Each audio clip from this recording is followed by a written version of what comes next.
Welcome to the AI Optimized podcast, the show where we sit down each week with entrepreneurs to explore their journey, their decisions, and the systems they are building to create smarter and more efficient businesses.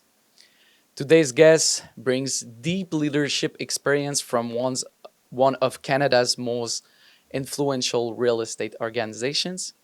Shannon Adams is the Senior Director of Construction at Canderel, one of Canada's largest privately held real estate firms, with hundreds of professionals operating across major cities nationwide. From development to construction and long term asset management, Canderel plays a significant role in shaping how Canadians live and work.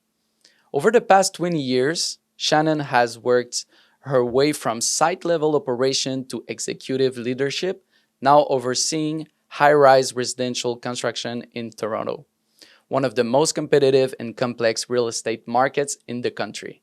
She leads multidisciplinary teams, manages large scale project execution, and acts as a key communication bridge between construction operation and senior leadership. Her perspective combines ground level experience with strategic oversight, something rare in large organizations.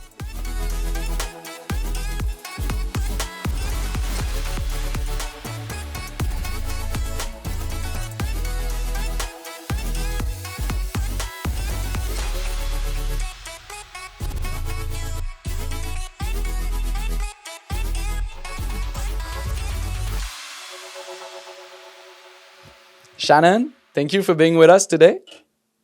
That was a great introduction. Thank you, Charles. I'm honored to be here. Thank you for Pleasure. And including me as a part of this. exactly, I know you have a big week. I'm really happy to have you with us today. And I'm really happy at a point that I know that I've met a lot of guests for the podcast, AI Optimized Podcast. And I think you're the guest with the most energy I've met. I know the first time that we met, you said Happy Wednesday, and you Yeah. bring a lot of energy on the call. So I know it's gonna be really interesting to have you on the podcast. So I want to start at the really beginning because right now you're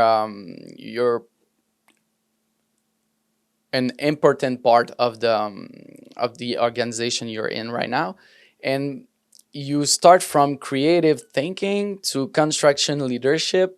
Because for people who don't know you, you studied fine arts before entering construction, right?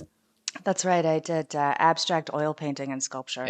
Exactly. So I really want to know how has that creative background influenced the way you lead complex construction projects today? Yeah, from a construction mechanism, it's really all about concept and visualization. And so it's being able to read and understand the drawings and the intent and visualizing the end result. And does that end result work? Does it work for the aesthetic? Does it work from a construction feasibility perspective? Does it need further detailing or connection points to understand surrounding components? And how can I describe that in layman's terms to people who are outside of the general construction team? Mm-hmm. Exactly. And you weren't in construction at the beginning, but when you start in construction, you're starting as a site clerk. So what did being on the ground teach you that formal education may not have? Yeah, because I wasn't technically trained, um, you see and you learn by doing and being surrounded and partaking in the field. And so I got to ask the questions and I still ask the questions. You got to see the dynamics of the site hierarchy and where good scheduling and sequencing really comes into play and can be put to use versus, learning on a screen at school Mm-hmm. and then only operating from an office, you don't necessarily understand the realistic version of the site from the ground. Mm-hmm. And that's an important point you got here because from my experience in the past, I've been a cook for almost 7 to 8 years, and I think it's the same mentality that I was in a school or we were getting or the teacher teach us to cook.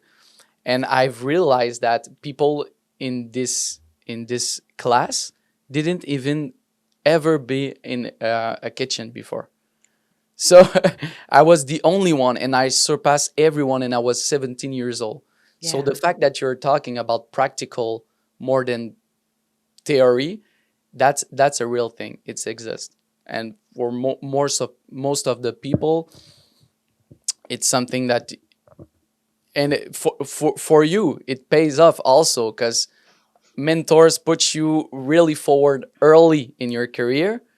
But So also you can have different conversations with site staff because you understand what they're going through, right? And so also, it's about street smarts versus book smarts and mhm, applying that practical knowledge on site.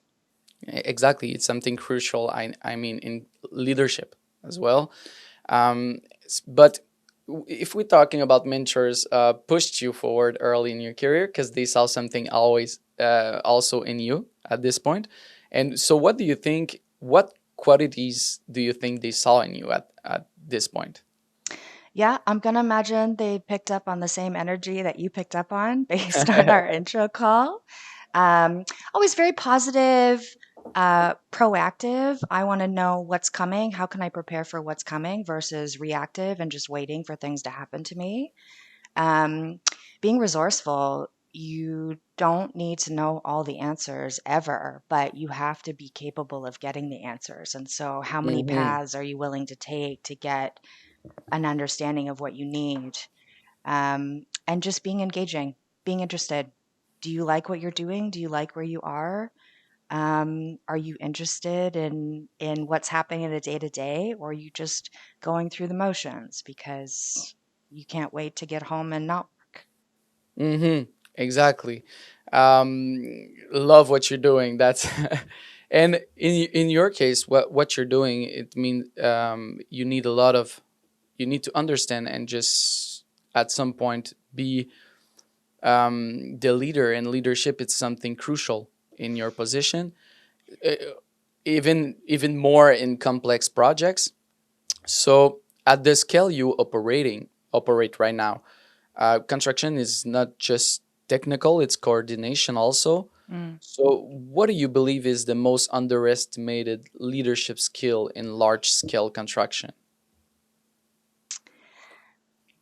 Compassion. And I mean that, compassion is more than empathy. It's more than just feeling what another person feels. It's about Hmm. wanting to take action to alleviate pain is the effective definition. And so you are noticing, you're feeling, you're paying attention, you're responding um, to other people's pain or stress in this industry is really what it is, Hmm. um, with warmth and kindness. And so the job of the leader is to guide and manage their people and their people's present and future, but also to make sure that they have all the tools that they need to get the job done in the best way possible. And so you're alleviating their pain by providing them with the wherewithal and the tools to be able to do their job. Hmm. I think it's the first time I heard that in construction, that you need to be gentle and kind. Yeah. That's something rare. And I mean, we can learn from you. You're at the good at the good spot right now, if I can say so, in a large company. Yeah. So Thank you. in your And it's case, it's not about being soft, right? It's about being more understanding and human. That's really what it is. exactly. And but I want to know, how do you maintain alignment across different personalities and disciplines on major projects? Because I mean, not, you talk about human, we're not the same. There's always a person different. So I want to know, how do you manage all these personalities and you stay disciplined on. Yeah, yeah, like any relationship, um, you need to adjust to your audience. And so you need to be perceptive on the type of people that you're working with and have a general understanding of how to say something in a way that they're going to hear it. Right? So being a great leader is about being flexible and adaptable to the situation and mediating because you cannot operate the same way for every Hmm. person. Alignment and communication is a major, major part of my job. That's a big part of every day, is just making sure that everybody understands what we need and that we have set expectations that people have heard and that everybody is moving together. Hmm. And when communication breaks down, what tends to happen first? Blame, frustration, mistrust, dissolution of the teams. And it happens so quickly. And so you really, really have to be on top of making sure that you're paying attention. Again, as a leader, you have to pay attention, right? And I find this really interesting that in the business, that's something we don't talk much about it. Not the drama thing, but I mean, we all have different perspective, and the fact that you manage all the perspective of different humans together to still manage to have the control on everything, so everything is good and don't appear anywhere. That's something we don't talk often, but it's a huge leadership role. Well, what happens is when there's divide and mistrust in the teams and everybody's Hmm. pointing fingers in every other direction, you end up so bogged down and solely focused on only conflict resolution of that particular issue instead of focusing on all of the other thousands of things that need attention on the Exactly. job site, right? So we can't get stuck.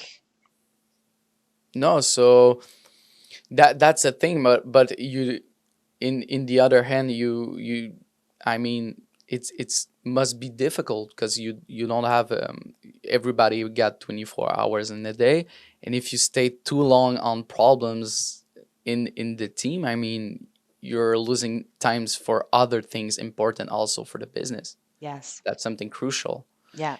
And in construction, it's not always easy because I think the market conditions always changing. We have multiple cycles in a year.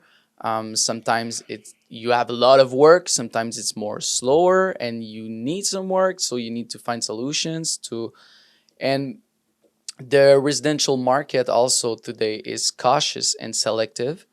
So, from an industry perspective, what mindset do leaders need during slower cycles?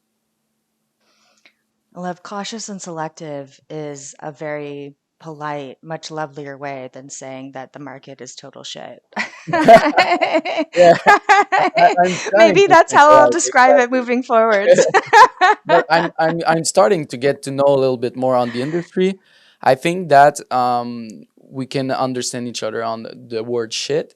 Yeah. It's something that I understood in with time. But Yeah. Yeah. During slower cycles, um, leaders need to readjust and redirect their teams. So, what can we be doing now that will make our lives better for the next project? Or what lessons did we learn on the last project? And how can mhm, we combine our mass knowledge together as a team again to better ourselves? Do the admin, do the boring stuff that you never have time for, file those 300 documents that are on your desktop. Um, can we train our staff to be ready for the next career evolution? Can we pivot to alternate methods and means of construction and industries to make sure that we keep going? mhm. And you said it, and that's something because some people blame the industry itself when it's getting slower, but I think it's giving you time to really concentrate on the more little things crucial for the company also, but little things you don't have necessarily the time to do Yeah. to perform your business, and so that in some point challenging situation can be an advantage for something that have vision and a leader like yourself. So why can challenging markets sometimes create strategic advantages in your case? Yeah, I think in these times, the real advantage is going to come from the breadth and the width and the history of the companies that are experiencing it, right? I mean, residential construction has had its ebbs and flows for years and years. I'm lucky enough to be a part of a company that celebrated their 50th anniversary last year. And so they have seen the major ebbs and flows, and they've been able to pivot and readjust and position themselves safely until the Hmm. waves settle. And again, really understanding your advantage as a leader is to take this opportunity to uptrain your staff and reallocate attentions and resources so that we are only getting better so that we're ready for action when it hits. Yeah, and still a lot. You have a lot on your plate on your side, so there's kind of a risk also, because some people relying on you and the business rely on you also. Yeah, no pressure. Um, but how does long-term thinking change the way you approach risk? Yeah, personally, I am not a risky person. I like structure and stability and safety. And I like to present and provide structure and stability and safety to my team. Mm, Um, but I understand as well the varying levels of risk in short and long term construction goals. So, residential construction is generally a long term risk. We could be involved in a project, for 7 to 10 years if you're considering the very beginning to the very end. And each project needs to be carefully premeditated to understand that level of risk at each different stages, which is another major part of my job is mediating and communicating risk, potential, and solution. And so I think I approach risk with providing as much information as mm. possible so that there's ability to make informed and educated decisions. Um, to mitigate possibilities in the future. That's really the advantage of having a long-term opportunity is that there is more time to plan and prepare and put thought process to it instead of, just buying a site, jumping into the ground and Mhm. then getting caught in a number of different challenges. A- And that's really interesting. And you said that you're not a risky person, but in the other hand, I think that the fact that you're not a risky person really help you in your case to really just structure everything and don't get an emotionally decision right away. But did in some way it did it challenge you at some point, the fact that you're not a risky person?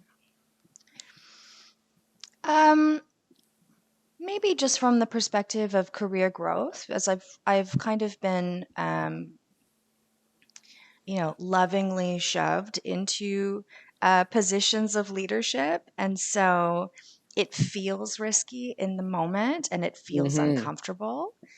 But that's when you grow and you Exactly. stretch and you really figure out what you're capable of. Because that's because I'm trying to understand, because I'm the opposite. So me, when I go in a project, in opportunity, I go all in without even asking question to myself. And okay, if it's not working, we're gonna find out, and I'm gonna learn something about it. So I don't mind. I'm going all in, and I think at some point also I'm still young and I don't have anything to lose. Yeah. At some point, for now, so the risk it's minor, but yeah, I'm the opposite. So I'm curious in your case, in your status, if it's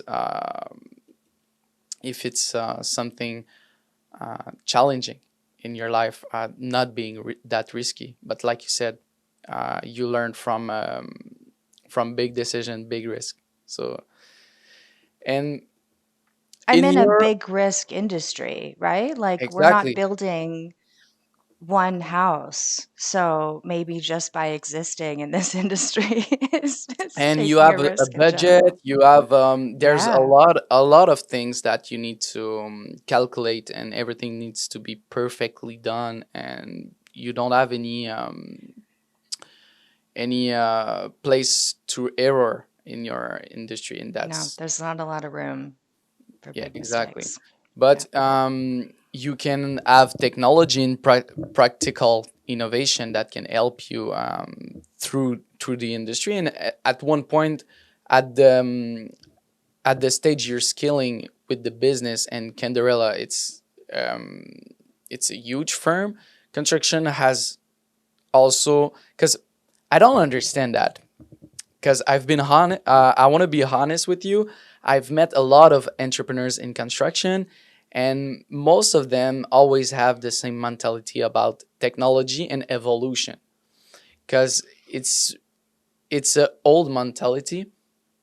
And what I mean by that is that when they're using something or they're doing something that's been working for years, they are not ready to change, even if it's for the better of the business or the better of their health, mental health. So, in historically, construction been slow in adopt new technology. So, from what you've seen across the industry, why is change often difficult? Yeah, this industry is built by and on humans, right? It's relationship centric. And so I think humans are going to hold on to that for as long as possible. And I think it's really, it just boils down to fear. So it is, we have to find the technologies that work with the teams and not replace the teams, because that's what Hmm. sits in everybody's back of mind is the fear, um, that, well, if I implement this, then what am I going to do? Right? What is my value? What is my purpose? What is my place? Hmm. And this is not just the construction industry. This is, any adaptation of any technology in the history of time, right? If it's doing something as a replacement to someone who's already doing it, then people don't want to allow the opportunity for the replacement. Hmm. Exactly, and that I think this is not. I mean, before I worked in the AI industry and technology, maybe but I mean, I'm the early years in 1999 that with I'm familiar with technology. That's something. But we've it's like internet. We all been about in your case, maybe in your generation, not mine, but with internet, it's something that was really scary, but today everybody's using it. Yep. So, but some people who have used internet first, maybe they're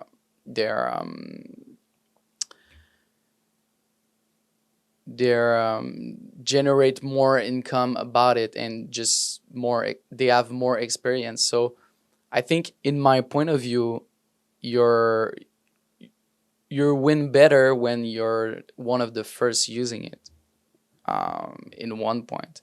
And in your case, in your organization, where have you seen technology bring immediate practical value? Yeah, it's funny.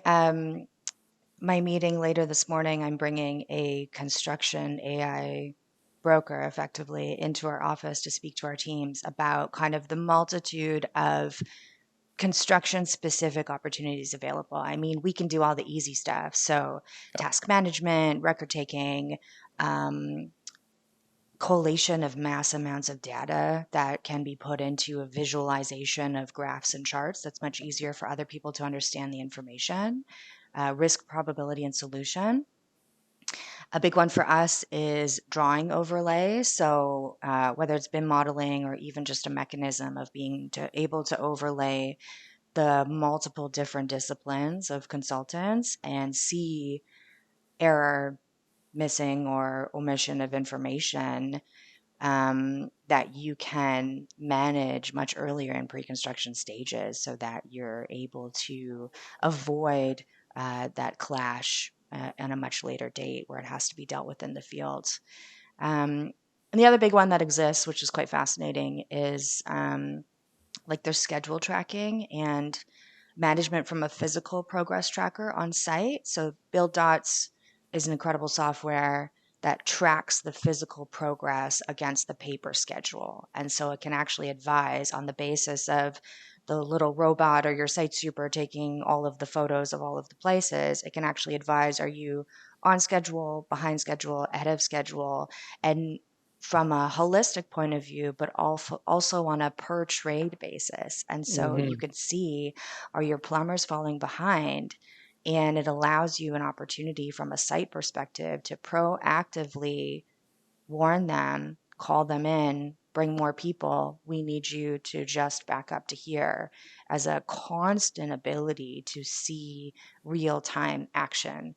I find, we've been operating off Excel Yeah. schedules for so long, Wow. but they It's don't mean impressive. anything. Yeah, they don't mean anything if there's no real time immediate update and tracking mechanism. It's always like that. I mean, it's always it's always about optimization and good foundation at first, and who's in charge of the new technology also, And see, because that technology is not replacing anyone, right? You exactly, still and need that's the humans. thing people misunderstood, because that's why they miss also opportunities to use technology like your operation to get ahead of everyone. And that's the thing, because it's tools, Yeah. right? And the fact that you're a huge Canderel, it's a huge business, is a huge firm in construction world, and it's not for nothing. It's because they have um, they are ahead of the competition.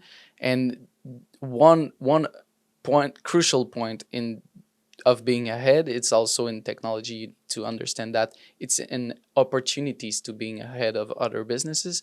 And this is the point we need to talk about, because technology is not gonna replace any jobs. Yes, in some point maybe gonna replace some job, but it's gonna create also other jobs. But the way you need to see it, it's you're gonna compete with people who's gonna use this technology, and now Yes. you're gonna lose some job because other companies gonna just beat you in every other aspects. So Yep. this is the crucial, I mean, uh, dangerous thing that can happen is that your competition using technology and you're not. Yeah. And if you have people that are interested in engaging and being a part of it, and they're not being allowed the opportunity in their current position, of course they'll look elsewhere. Hmm. Yep. And we talked about risk, and but I want to, because in your position, still you need to have a decision, you need to put clarity. And in large projects, small delays can create large consequence. So how important is it for leaders to understand the real cost of time? Yeah. Essential. What is the word for most important of all time?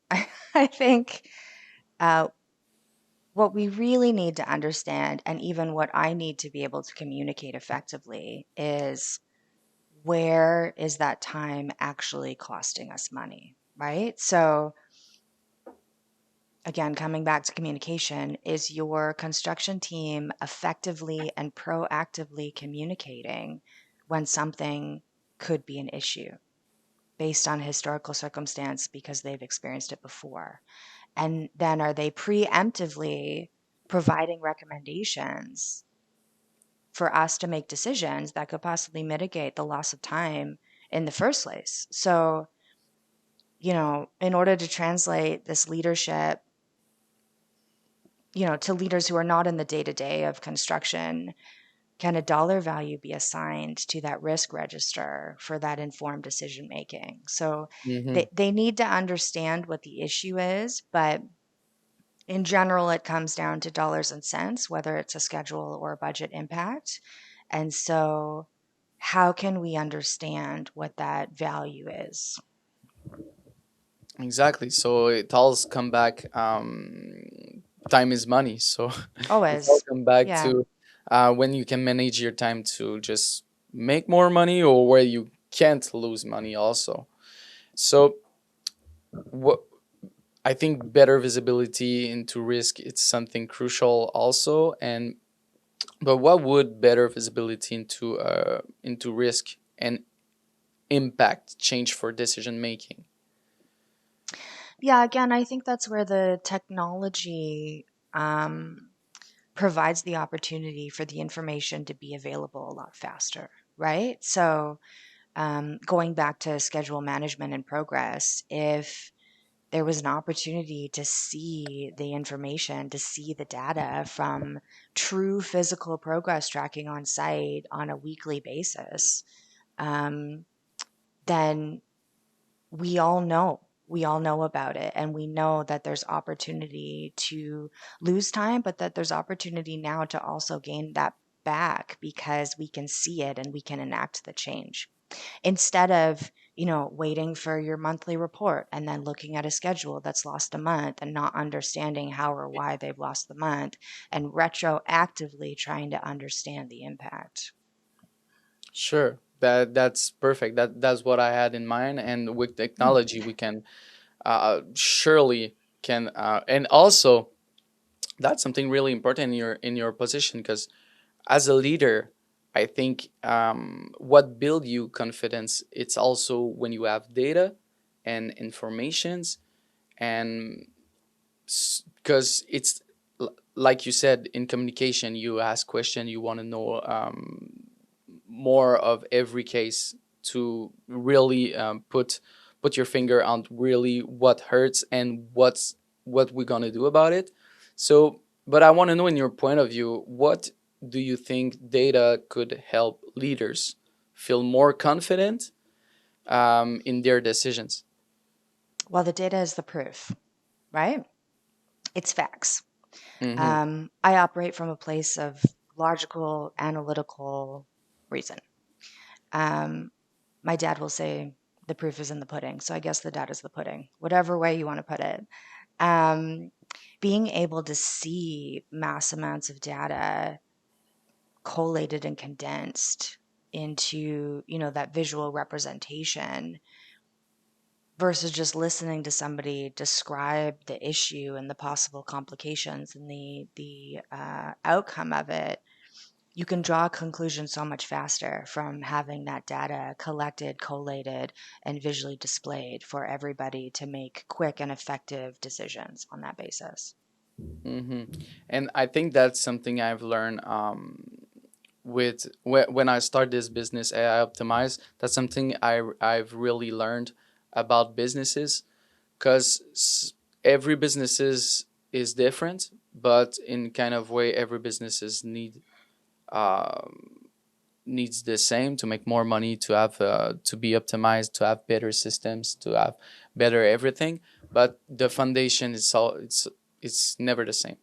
So you really need to create and have the most data possible in one way to offer them what they really need. And in your case, in your business structure and your position, leadership position, I think is the same. You need to be good to ask questions, have the more data possibles to act after the right way. Yeah, yeah, it's And not necessarily construction related, but for sure in our industry, because we are so far behind, it could drastically impact how we're able to do things moving forwards. and I want to go into something that you're living with every day, being a woman in the industry of full of men. Mm. And I'm not saying that as I'm saying that because it's a thing. It's a thing that is real.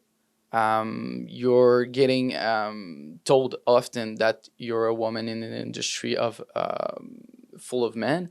I'm sure of it. So we're gonna be transparent. We're gonna have some transparency here, and still, it's something really different because we don't see that often. And in industries that are traditionally male dominated, what does effective leadership look like today? Today being that there are more women involved in leadership positions. Exactly. Yeah, I think it's more about there's been a major push for leaders to be vulnerable. And I think that comes from most definitely women being in leadership roles in the industry, but also just in this day and age and generation that it's okay to be open and honest and authentic and human, no matter what position you're in. You are not going to be seen from a place of weakness. You're going to be seen from a place of strength. And so, if you operate in that way, it gives the people a voice and an opportunity to also Hmm. operate that way. And does it give you s- the fact that maybe you're a woman in this industry and you're acknowledge it? Did it give you, I mean, fuel in your mind that do you feel like you need to prove something, or you feel like y- you just need to be yourself, be at the best version of you, and deliver what you have to deliver? How do you feel about it? I have felt both. I started in this industry when I was 20. Um, so how I feel now is very different than how I felt then. Um, I wouldn't say that I've ever been somebody who really cares what other people thinks, but I have always my own inherent values are operating from a place of authenticity and honesty. Mm-hmm. Just give me the news. If it's bad news or good news, just give me the news. And I operate in the same way because I would want people to know. So I think what's most important in any industry, in any leadership position, is showing up as a human and being your authentic self and not trying to fill a role or a rule of what you think you are supposed to be in that position. Hmm. Interesting. And how do you stay firm and clear in mind in high pressure environments without escalating conflict? Yeah, I find personally when people go up, so when they elevate and they dysregulate and they get loud and messy, I actually go down. I I get quiet. I listen and I allow them opportunity to be heard within reason, but I stay true to my person and my path, and I will deliver the message with respect and authority. And people, when you don't meet them up here, they generally come back down because I think they can understand what they look like or how they're coming across in this Mm-hmm. moment. And they want to be on your level. They want to be, firm and authoritative. And so I think no different than children, you teach them how to operate on the basis of who you're speaking to, and when you go back up to what we talked about earlier, aligning multiple different personalities, um, it's about learning what their pinpoint is, right? How are they Exactly. going to respond? How are you going to get them to hear you? Yeah, and at some point it's emotional intelligence. Yes. And do you believe leadership now requires a different balance of emotional intelligence and logic compared to the past? I wouldn't say that it needs it now more than it did before. I think it always needed it, but the inherent difference is that it wasn't normal practice or maybe allowed behavior Mm, in past circumstance. And so today we are acting and raising the next generation of leaders in a much different way. exactly. So, what advice would you give to young women entering construction and technical industries? Yeah, I get this question a lot. I have a lot of women in varying levels of their careers that reach out and we meet for Wow. coffee and talk about where they want to go, how they want to get there, what they're interested in. And a major, major part. And I'm in Toronto, and so the Toronto industry is very small. Everybody knows everybody. You need to build relationships with everyone on the team in all levels and all hierarchies because you want them to operate from a place of wanting to do a good job for you as the person and not the company. There's people follow people, they don't follow companies. And so building relationships is very important, building and maintaining relationships. And then find your champion, find somebody that believes in you. And most importantly, is going to allow you to be yourself and do things and figure things out in your own way, but with support. Um, I was lucky to be found more than once. And for those who believed in my ability and that I could do something great. And Hmm. so now I pay that forward as much as possible to be a mentor and connector of those people who need guidance and connection. I think you're a lot of women can take your advice. I think you're a really good example of the fact that a woman in the industry of mail can have a huge impact, and I mean can be better at some point in this in your I mean in your position of what you're doing. Of course, there's not a lot of men can do it because the intelligence, emotional intelligence that you have, it's something that you can. I think that's something that you earn at birth when you're a woman. I think this is something powerful, and you're using it at your advantages, and that's very powerful. So I think a lot of women can take you as an example of leadership. That's for sure. And you have a wonderful vision. And talking about vision, looking ahead 5 years at an industry level, what shifts do you believe are inevitable in construction? I can only speak to residential construction. That is my Yeah. right, my current and future capacity. And people will always need homes. So for us, we need to build homes that people want to live in. The world of the micro condo is gone. The market was so hot for so long that we could just rely on hordes of investors buying multiple units per building. Um, and achieving that sales threshold, which was the main goal, and then being able to start and move on with our lives. So we need to build units that will attract the people that are long-term inhabitants. um, we need to build lean and efficient. I think you need to be heavy-handed on early decisions. And with construction management, with your consultant team, you want to make sure that you're committing to the right people who are going to Hmm. do the right thing on your behalf and on behalf of the homeowners who are moving into the industry. So I think this break, this slump in the industry, whatever you want to call it, the pop of the bubble, this slowdown, mandates that the strong will survive if they are clever about their next moves. Exactly. So you think it's gonna have an impact of uh I do you think it's gonna just do a cleaning in this industry of business, or maybe not that strong and strong businesses? It has done a cleaning. I'd say, fortunate and unfortunately for a number of people, I think it continues to clean. Mm-hmm. Um,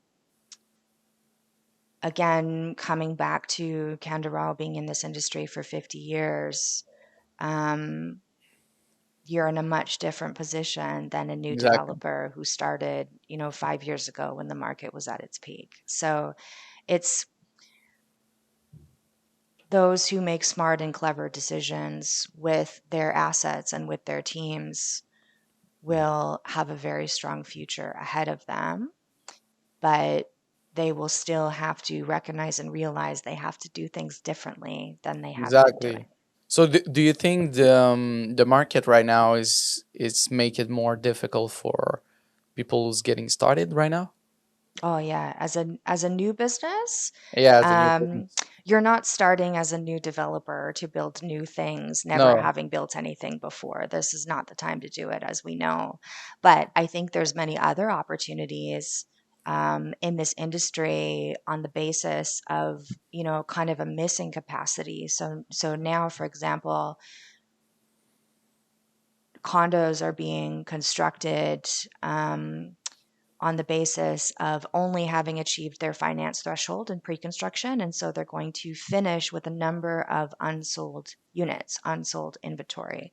And again, this is not the market to be um, selling your Mhm. inventory. And so I think there's opportunity for new businesses to be created to manage existing inventory. How can we get people into the homes that are already available? We talk about this housing crisis, but we also talk about how much inventory is currently available. And so, how can we merge the two? How can we solve the problem on the basis of what we already have before we're able to build so much more when the That's market amazing. comes back around? Maybe someone who's listening gonna use your advice and starting his own company.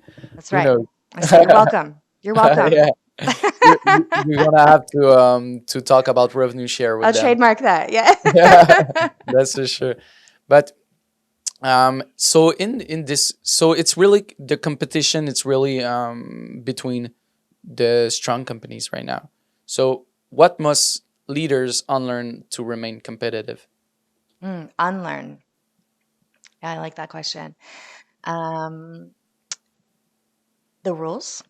They should unlearn the rules of what has been implemented to date, because you can't be flexible and adaptable if you are only operating on the basis of a structure that you have lived for the last however many years. So you have to forget the ways of the company 20 years ago, because that is not the company it is today in any capacity, not just my company, in any company. Um, I think I guess they have to learn how to let go, which is not really unlearning, but um, it's unlearning on a basis of maybe skills and tactics that used to work no longer work. Um, and I think for so long, the perception of being a leader was standing on top of people. Yeah. And I think you have to unlearn putting in all your and people wanting to keep their place, right? And not letting anybody else come up with them. And so I think they have to unlearn putting all of their efforts into staying on top of the people and relearn or just learn how to be with the people and to water them to grow up and around and surpass you. That's how Hmm. you make better people and better leaders. Wow, that's really interesting. And about that, uh, I think in some kind of way, like we talk, you need to unlearn the old thinking of uh, technology and evolution.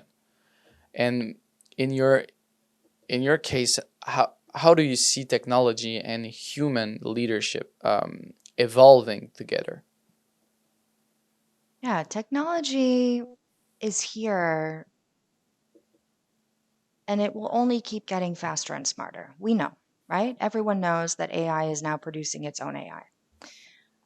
But leadership needs to be more human because we need to be the core. So the best leaders will use the technology to remove the friction and the fear and maybe provide some insight on opportunity of how it could help us so that we can spend more time building the trust and the judgment and making sure our people feel like they matter the most. So, technology scales intelligence, um, but humans and leadership scale meaning, and we need both.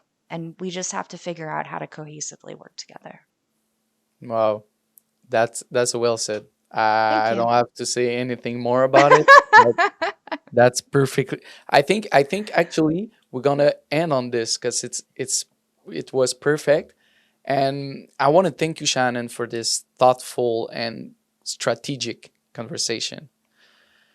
I think that today's discussion that I had with you reminds us that leadership at scale, it's not about control. It is about clarity, alignment, and long-term thinking. Yeah. Yeah. And I want to thank you for this. Thank you for having me. I It's loved a love pleasure. today.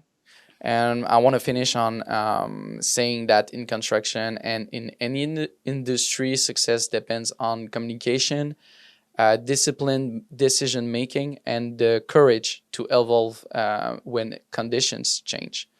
Technology will continue to advance, but leadership will always define how effectively it is used. So, people who's listening, thank you for joining us, and we'll see you next week on the AI Optimized podcast.